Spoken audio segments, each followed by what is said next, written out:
Let's have a comparison between reducing balance loans versus interest-only loans. Very useful if you're buying an investment property or doing a SACR exam. Okay, we've got two options here. We've got $500,000 borrowed at a reducing balance loan at 3.8% per annum compounded monthly for 20 years, or option B, $500,000 interest-only loan at 4.3% per annum compounded monthly for 20 years. And it's quite normal with a reducing balance loan to have a slightly lower interest rate in these situations. So let's have a look at option A first. Okay, so we put in our values, of course. So we've said 20 years compounded monthly. So that's 20 times 12. Interest rate is 3.8. We're borrowing 500,000 positive. Bank has given us money. And we're going to say we're going to pay it off because it's a reducing balance loan, so it's 0 and PY and CY are 12. Fairly straightforward. Okay, then we press the payment button and we get this number. Notice you'd probably round that up to 2977.47. And because you're rounding up, your final payment would actually be a bit lower, actually, because you've got this difference all happening there. But that's not important right now. What we want to do is calculate the total interest we will pay on this loan. Now, we're doing what is known as, I believe, the Liam trick. So first of all, we did this with the interest rate of 3.8 and this one with an interest rate of 0. So basically, this is with the interest and this is without the interest. And the difference between those two is how much interest you paid. So if you look here, we've got this number and 0. We know it's supposed to be 0 because it's a reducing balance loan and we want to pay it off at the end. But if you were working out halfway through 10 years, you could do 10 years in the thing and work out the interest difference there between those two numbers, okay? So if you look at this, if you were to take this payment, like 2977.47 roughly, times 240, you'd approximately get 714,592.42 That's how much you actually pay to the bank over that entire lifetime. And obviously you've got to subtract from that your $500,000 that you actually borrowed to see the interest. But if you just put in the 0 for your interest rate, you can work it out. So our interest the interest we paid here is 214,592.42, and our payments were 2977.47. What's wrong with these answers? Need some dollar signs, and don't forget round to 2 decimal places.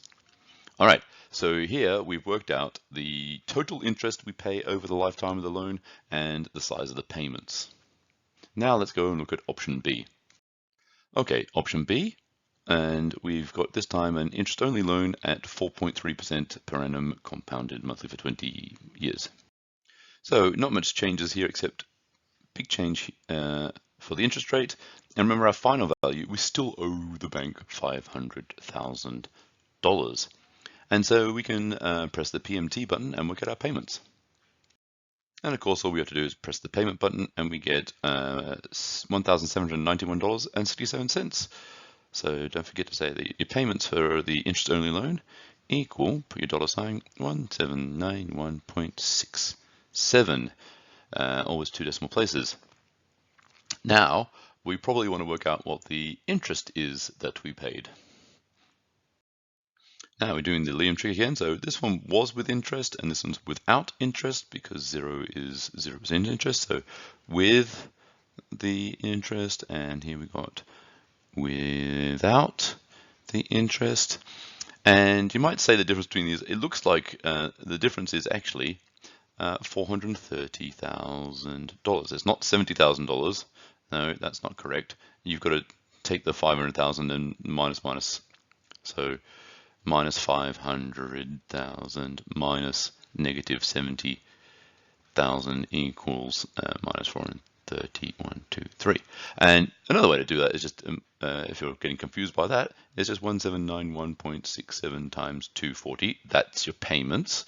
Approximately equals $430,000. Straight up, that is your interest because you don't actually pay any of the principal off. Okay, so now we need to compare the two loans and make some comments. Okay, option A in red, option B in purple. Let's look at the payments for both. Now, even though the interest rate is higher for the interest-only loan than the reducing balance loan, you've also got to pay off the principal. So you notice when you're graphing these things, the reducing balance loan goes down like this, whereas the interest-only loan goes straight across like that. So your payments for a reducing balance loan are higher, even though they have a lower interest rate, because you're also paying off the principal. You're eventually going to aim for a 0 at the end of your loan. So it's more manageable to the smaller payments, but if we look at our next part, we can have a look at the interest paid. Now, because with the reducing balance loan, at the beginning, they're very similar in terms of what you're calculating the interest off. But at the end of the loan, the amount that you're calculating the interest off is very, very much smaller. So over the lifetime of the loan, you're paying a lot less interest on the reducing balance loan because what you're calculating the interest off is reducing. So in conclusion, you can say, let's do a nice blue, the payments for an interest-only loan are lower than a reducing balance loan.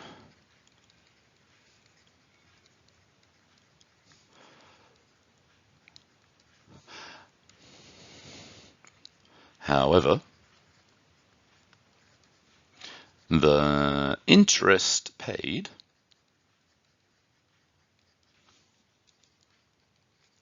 is much lower, and you own a house at the end. So remember, with an interest-only loan, you don't own the house at the end.